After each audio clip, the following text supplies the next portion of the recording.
चुके थे हम लोग, क्वेश्चन किए थे ना। जो क्वेश्चन है 2 ठो दिया है 1 2, इसको हम लोग कर लिए थे। डिस्प्लेसमेंट रिएक्शन पढ़ना है। डिस्प्लेसमेंट का पहले वर्ड देखो। डिस्प्लेसमेंट मतलब हटा देना किसी चीज़ को, डिस्प्लेस कर देना। डिस्प्लेस मतलब कोई चीज़ रखी हुई है उसको हटा के उसके जगह दूसरी चीज़ रख दी, तो वही होता है डिस्प्लेस। ये क्या होता है? डिस्प्लेस। तो उसी तरह से कोई एटम रहेगा दूसरे एटम को डिस्प्लेस कर देगा, हटा देगा, है कि नहीं? यही बुक है यहाँ पर रखी हुई है, इसको हटा के इसके जगह दूसरी बुक रख दी, तो यानी इस वाली बुक को डिस्प्लेस कर दी, वह वाली बुक इसको डिस्प्लेस कर दी। अब देखो क्या दिया एक्टिविटी 1.9 में। Take 3 iron nail. Take 3 iron nail. 3 लेना है आयरन की नेल, 3 ठो लेना है। कीली वही होती है जिसको हम लोग गाड़ते हैं कि नहीं। And clean them by rubbing with sand paper. और उसको सैंड पेपर से रगड़ के साफ कर देना है। फिर क्या करना है? Take 2 test tube marked as A and B. 2 test tube लेना है, एक को ए मार्क कर देना है, दूसरे को बी लिख देना है उस टेस्ट ट्यूब पे कि एक तो ए है दूसरा बी है। देखो लिया भी है नीचे टेस्ट ट्यूब ए और बी, 2 टेस्ट ट्यूब लिया है, ठीक ना। बनाया इसी तरह से करना, प्रैक्टिकल है। अब क्या करना है? इन ईच टेस्ट ट्यूब, प्रत्येक टेस्ट ट्यूब में take about 10 ml copper sulphate solution. 10 ml copper sulphate solution लेना है दोनों टेस्ट ट्यूब में, ए और बी में दोनों में 10 ml कॉपर सल्फेट का सोल्यूशन लेना है, यानी वाटर के साथ कॉपर सल्फेट रहेगा, CuSO4, है कि नहीं। फिर क्या करना है? Tie 2 iron nail with a thread and immerse them carefully in the copper sulphate solution in test tube B for about 20 minutes. Tie मतलब बांध देना है, देखो बांधा है ना। टाई 2 आयरन नेल, 2 जो आयरन नेल हैं उनको थ्रेड से, एक धागे से बांध दीजिए, और इमर्स दे मतलब उनको डुबा दीजिए, केयरफुली सावधानी पूर्वक उनको डुबा दीजिए कॉपर सल्फेट सोल्यूशन में। टेस्ट ट्यूब बी में जो कॉपर सल्फेट सोल्यूशन है उसमें उनको डुबा दीजिए। कितना मिनट तक? लगभग 20 मिनट, लगभग 20 मिनट तक डुबा देना है। फिगर देखो 1.8 में दिखाया है। फिर क्या किया? Keep 1 iron nail aside for comparison. एक आयरन नेल को बाहर रखना है, अलग रखना है। 2 आयरन नेल को उसमें डुबा देना, एक को अलग रखना बाहर कंपेरिजन करने के लिए, ताकि हम लोग तुलना कर सके 20 मिनट बाद क्या होता है। आफ्टर 20 मिनट्स, 20 मिनट के बाद, take out the iron nail from the copper sulphate solution. 20 minute के बाद कॉपर सल्फेट सोल्यूशन से आयरन नेल्स को, जो 2 आयरन नेल्स उनको बाहर निकाल लीजिए। फिर क्या करना है? Compare the intensity of the blue colour of copper sulphate solution in test tube A and B. Intensity को अब कंपेयर करिए। ब्लू कलर दोनों में था, दोनों में ब्लू कलर था। अब जो हम 2 आयरन नेल डाल दिए तो उसको बाहर निकाले टेस्ट ट्यूब बी में, और ए वाले में कुछ नहीं डाले हैं, है कि नहीं। अब उनको कंपेयर करना है। देखो, also compare the colour of the iron nail dipped in the copper sulphate solution with 1 kept aside. Iron nail का भी कलर को कंपेयर करिए, जो डुबाई गई थी उस आयरन नेल की, और जो बाहर रखी गई थी उन आयरन नेल की, उनको भी, उनके कलर को भी कंपेयर करना है। देखो फिगर 1.8 दिया है। Iron nail dipped in the copper sulphate solution. Dip मतलब डुबा दी गई है। अब देखो आयरन नेल है जो इधर दिखाया, क्या होगा? आयरन नेल पहले वाली है। Iron nail taken out from the sulphate solution, एक बाहर जो निकाली गई उसका देखो कलर चेंज हो गया है।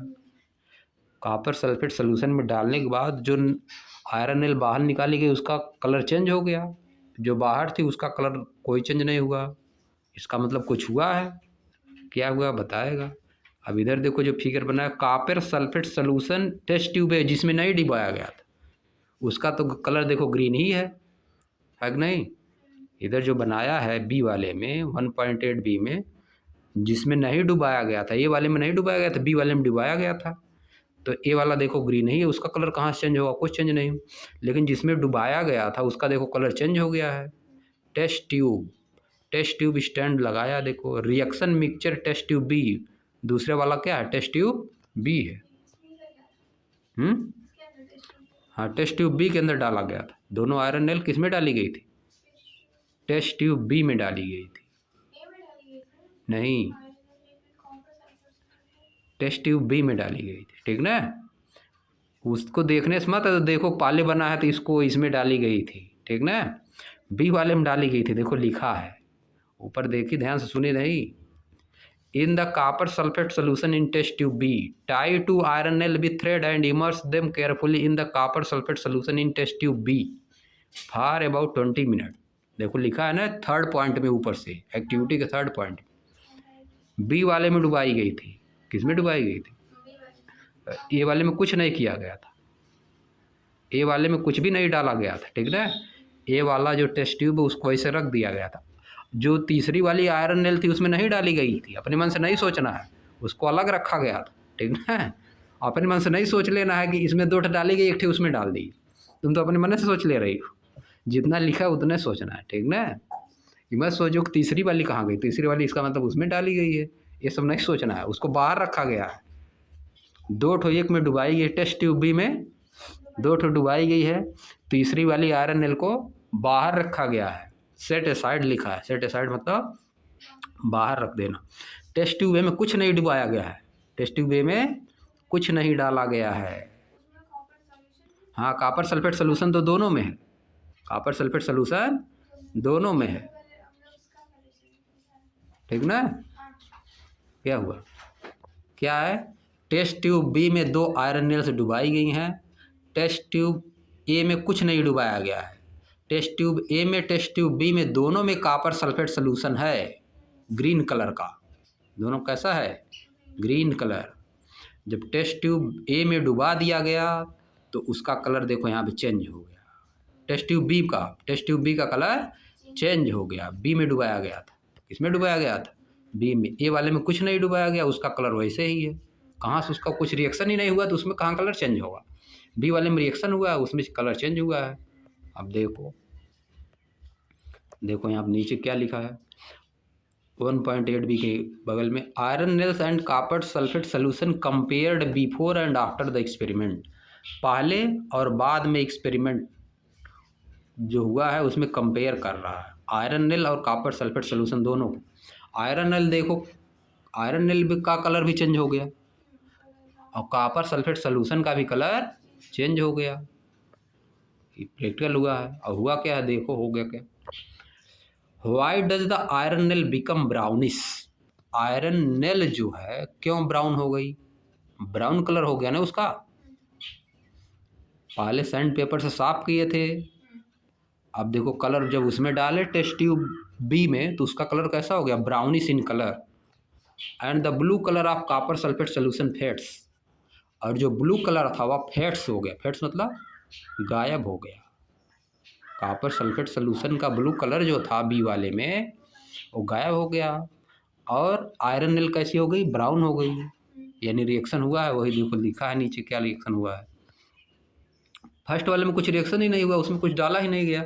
अब देखो Fe आयरन नेल थी, Fe और कॉपर सल्फेट सोल्यूशन एक्वस देखो इसीलिए लिखा है, तो बना क्या, FeSO4। कॉपर क्या किया, कॉपर को आयरन जो क्या किया, डिस्प्लेस कर दिया। क्या इसमें हो रहा है, कॉपर सल्फेट से CuSO4 से आयरन जो है कॉपर को डिस्प्लेस कर दिया, हटा दिया ना। CuSO4 कॉपर सल्फेट में से आयरन Fe कॉपर को डिस्प्लेस कर दिया, बन क्या गया, FeSO4 बन गया, FeSO4 आयरन सल्फेट बन गया, और कॉपर देखो अलग हो गया, कॉपर अलग हो गया, डिस्प्लेस कर दिया, उसको हटा दिया। इसी को बोला, इसीलिए बोला जाता है इसको डिस्प्लेसमेंट रिएक्शन, क्योंकि डिस्प्लेस कर रहा है। सब चीज़ें सबको डिस्प्लेस नहीं करती हैं, ठीक ना। अब देखो कॉपर को आयरन डिस्प्लेस कर दिया, लेकिन आयरन को कॉपर डिस्प्लेस नहीं कर पाता है, समझिए बात। और ये थर्ड चैप्टर में इसको पढ़ा जाएगा। इसको किस चैप्टर में पढ़ो, कौन किसको डिस्प्लेस करता है, ये थर्ड चैप्टर में पढ़ा जाएगा। अभी बस खाली देखो जितना दिया है।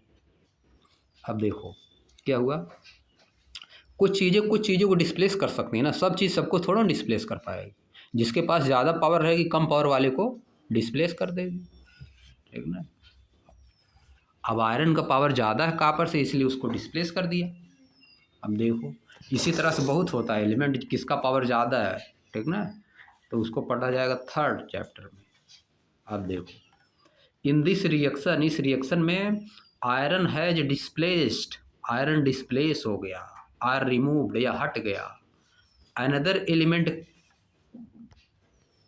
रिमूव्ड, अनदर एलिमेंट नहीं, in this reaction iron has displaced, iron displace कर दिया, आयरन डिस्प्लेस कर दिया, आर रिमूव्ड या हटा दिया, अनदर एलिमेंट दूसरे एलिमेंट जिसको कि क्या कहेंगे, copper, from copper sulphate solution, copper sulphate solution से आयरन कॉपर को डिस्प्लेस कर दिया। This reaction is known as displacement reaction, इस तरह के रिएक्शन को डिस्प्लेसमेंट रिएक्शन कहते हैं, ठीक ना। इसमें रिएक्शन बैलेंस है ऑलरेडी, बैलेंस करने की ज़रूरत नहीं है। अब देखो डिस्प्लेसमेंट रिएक्शन का अगर डिफिनेशन लिखना है तो क्या लिखेंगे, अ reaction in which one atom has displaced, one element लिखो, अ रिएक्शन इन विच, अब देखो यही बन रहा है, इन दिस रिएक्शन यही बन रहा है, a reaction in which one element has displaced और removed another element, a reaction in which one element has displaced और removed another element is called displacement reaction. बस वैसे है, सेम जैसे पीछे वाला था, है कि नहीं। कई तरह से लिख सकते हैं, इफ इन ए रिएक्शन, इस तरह भी लिख सकते हैं, if in a reaction one element displaced और removed another element then that reaction is called displacement reaction. जैसे मन को इसे लिखो, ठीक ना, a reaction in which one element displaced or removed another element is called displacement reaction। अब देखो आगे क्या लिखा है, और एग्जाम्पल दिया है, other examples of displacement reactions are, displacement reaction के अनदर एग्जाम्पल क्या है, देखो जिंक है, CuSO4 लिया है, कॉपर सल्फेट, जिंक देखो कॉपर को डिस्प्लेस कर दिया, क्या बन गया, जिंक सल्फेट बन गया, और कॉपर अलग हो गया, ठीक ना। अब देखो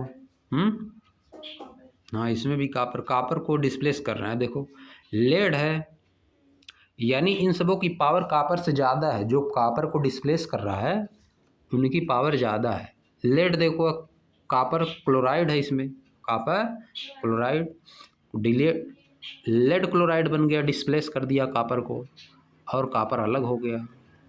अब देखो लिखा है, नीचे लिखा भी है, zinc and lead are more reactive element than copper, zinc और लेड ज़्यादा रिएक्टिव एलिमेंट, ज़्यादा रिएक्शन करते हैं, कॉपर की तुलना में ज़्यादा रिएक्टिव हैं। They displace copper from its compound, वे कॉपर को इसके कंपाउंड से डिस्प्लेस कर देते हैं। कॉपर जिस कंपाउंड में रहेगा उस कंपाउंड से कॉपर को डिस्प्लेस कर देते हैं। ये हो गया। अब देख लो डबल डिस्प्लेसमेंट रिएक्शन, ठीक ना, डबल डिस्प्लेसमेंट, ये भी डिस्प्लेसमेंट रिएक्शन लेकिन इसमें डबल डिस्प्लेसमेंट होगा। देखो देखो क्या दिया है, जी वो उसका डबल डिस्प्लेसमेंट पढ़ना है ना, एक्टिविटी 1.10 देखो 1.10 क्या दिया है, ये प्रैक्टिकल है कि नहीं, इसको करवाया जाता है स्कूल में, लैब में करते हैं सभी लोग, ठीक ना। देखो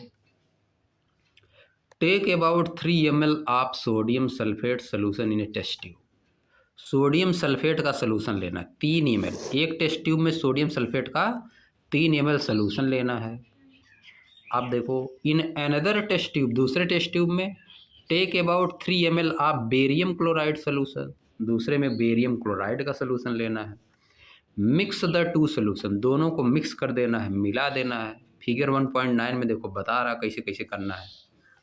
वाट डू यू ऑब्जर्व, आप क्या ऑब्जर्व करेंगे, बताया है कि ऑब्जर्व करेंगे। देखो रिएक्शन के माध्यम से बताया है। देखो 2 टेस्ट ट्यूब लिया है। टेस्ट ट्यूब एक में क्या है, containing solution of sodium sulphate. अब टेस्ट ट्यूब दूसरी जो उसमें containing solution of barium chloride, इनको मिला देना है। फिर होगा क्या, you will observe that A white substance, आप देखेंगे कि एक white substance which is insoluble in water है, जो कि वाटर में सोल्यूबल नहीं है, वाटर में नहीं घुलेगा, इज फॉर्म्ड बनता है। This insoluble substance formed is known as precipitate. जो यह इनसोल्यूबल सब्सटेंस बनता है उसको हम लोग क्या बोलते हैं, प्रेसिपिटेट। वाटर में अगर कोई भी चीज़ नहीं घुलती है, वाटर में कोई चीज़ डाली, कोई चीज़ बनी, सोल्यूशन में कोई चीज़ बनी, अगर उसमें नहीं घुल रही है तो उसको क्या बोलेंगे, प्रेसिपिटेट, उसको बोला जाता है precipitate. Any reaction that produces A precipitate can be called a precipitation reaction. कोई भी रिएक्शन जिसमें प्रेसिपिटेट बनता है, ऐसी चीज़ बनती है जो उसमें घुलती नहीं, जो उसमें घुलती नहीं है, तब उस रिएक्शन को क्या बोलते हैं, प्रेसिपिटेशन रिएक्शन। अब देखो क्या होगा, देखो रिएक्शन करने के बाद क्या होगा, Na2SO4 सोडियम सल्फेट एक्वस, यानी सोल्यूशन है, बेरियम क्लोराइड एक्वस, क्या बन जाएगा, BaSO4 बन जाएगा, BaSO4। बेरियम को कौन कर दिया डिस्प्लेस, सोडियम, बेरियम को सोडियम डिस्प्लेस किया है कि नहीं। और इधर फिर इसके जगह पर आ गया, बेरियम की जगह कौन आ गया, सोडियम आ गया, NaCl, सोडियम क्लोराइड बन गया। डबल डिस्प्लेसमेंट हुआ ना इसमें, एक दूसरे को डिस्प्लेस कर रहा है, सोडियम बेरियम को और बेरियम सोडियम को डिस्प्लेस कर रहा है, इसीलिए इसको क्या बोल रहे हैं, डबल डिस्प्लेसमेंट रिएक्शन। आप देखो नीचे क्या दिया है, तो इसका डिफिनेशन लिखना कैसे लिखोगे, if in a reaction there is double displacement of elements, there is double displacement of element, then that reaction is called double displacement reaction। सबसे इम्पॉर्टेंट तुम्हारा डिफिनेशन नहीं है, सबसे इम्पॉर्टेंट एग्जाम्पल जो लिखा है, ठीक ना, ये लिख दो डबल डिस्प्लेसमेंट रिएक्शन में, समझ लो हो गया काम खत्म। ये एग्जाम्पल इम्पॉर्टेंट है, ठीक ना। अब देखो क्या हुआ है, व्हाट काजेज दिस, इसका रीजन क्या है, इसका रीजन क्या है, the white precipitate of BaSO4, barium sulphate का white precipitate is formed by the reaction of SO4 sulphate and barium, SO4 and Be, इनके रिएक्शन से बना है वाइट प्रेसिपिटेट, BaSO4 का वाइट प्रेसिपिटेट बना है। The other product form is sodium chloride, जो दूसरा प्रोडक्ट बना वो क्या है, सोडियम क्लोराइड है। Which remain in the solution, जो कि सोल्यूशन में ही रहता है, जो कि सोल्यूशन में ही रहता है। सोडियम क्लोराइड क्या है, वही साल्ट है कि नहीं, सोडियम क्लोराइड साल्ट ही होता है ना, नमक। अब देखो such reaction in which there is exchange of ion between the reaction, ये देखो ये भी एग्जाम्पल, ये भी डिफिनेशन है। Reactions in which there is an exchange of ion between the reactant are called double displacement reaction, are called double reaction। ये भी लिख सकते हो definition, reaction in which there is an exchange of ion between the reactant are called double displacement reaction. अब देखो नीचे क्या दिया है, रिकॉल एक्टिविटी 1.2, एक्टिविटी 1.2 को रिकॉल करिए, याद करिए। Where you have mixed the solution of lead nitrate, जहाँ पे आपने लेड नाइट्रेट का सोल्यूशन और पोटेशियम आयोडाइड का सोल्यूशन मिक्स किया, इसको बनाई थी ना, एक्टिविटी 1.2 हम लोग किए थे, जो रिएक्शन हुआ था उसको बैलेंस भी किए थे। चलो ठीक, तब इसको अब देखो इसमें क्या लिखा है, थोड़ा सा पढ़ लो। Solution of lead nitrate with potassium iodide. Lead nitrate क्या होता है, PbNO3 का होल ट्वाइस, PbNO3 का होल ट्वाइस। और पोटेशियम आयोडाइड क्या होता है, KI। उसको मिलाने पे क्या बना था, PbI2 lead iodide plus KNO3 potassium nitrate. Lead iodide और पोटेशियम नाइट्रेट बना था। अब देखो इसमें नीचे पूछा है what was the colour of the precipitate form. जो प्रेसिपिटेट बनेगा इसमें लेड आयोडाइड बनेगा। क्या बनेगा, लेड आयोडाइड प्रेसिपिटेट। इसमें वो घुलेगा नहीं, जब मिक्सचर रहेगा ना उसमें रिएक्शन करने पता चलेगा, जब एक्टिविटी करने पे प्रैक्टिकल करने पता चलेगा। लेड आयोडाइड बनता है। कैसा प्रेसिपिटेट होता है उसका, येलो प्रेसिपिटेट। लेड आयोडाइड का येलो प्रेसिपिटेट बनता है, ठीक ना, येलो कलर का बनता है। Can you name the compound precipitate. क्या आप जो प्रेसिपिटेट है उसका नाम बता सकते हैं, कौन है, लेड आयोडाइड। लेड आयोडाइड इसमें क्या है, प्रेसिपिटेट। उसका कलर कैसा रहेगा, कलर भी पूछा, येलो कलर का रहेगा, ठीक ना, yellow colour of lead iodide precipitate. Reaction की हो, प्रैक्टिकल की हो कि नहीं, इसका वाला।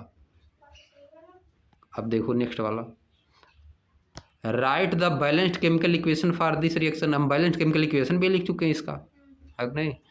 Is this also A double displacement reaction. क्या एक डबल डिस्प्लेसमेंट रिएक्शन है, या डबल डिस्प्लेसमेंट है वो, उसमें डबल डिस्प्लेसमेंट हुआ है ना, तो वो भी डबल डिस्प्लेसमेंट रिएक्शन है। एक्टिविटी 1.2 में हम लोग पढ़े थे। अब देखो हो गया ये भी खत्म, डबल डिस्प्लेसमेंट रिएक्शन भी खत्म हो गया।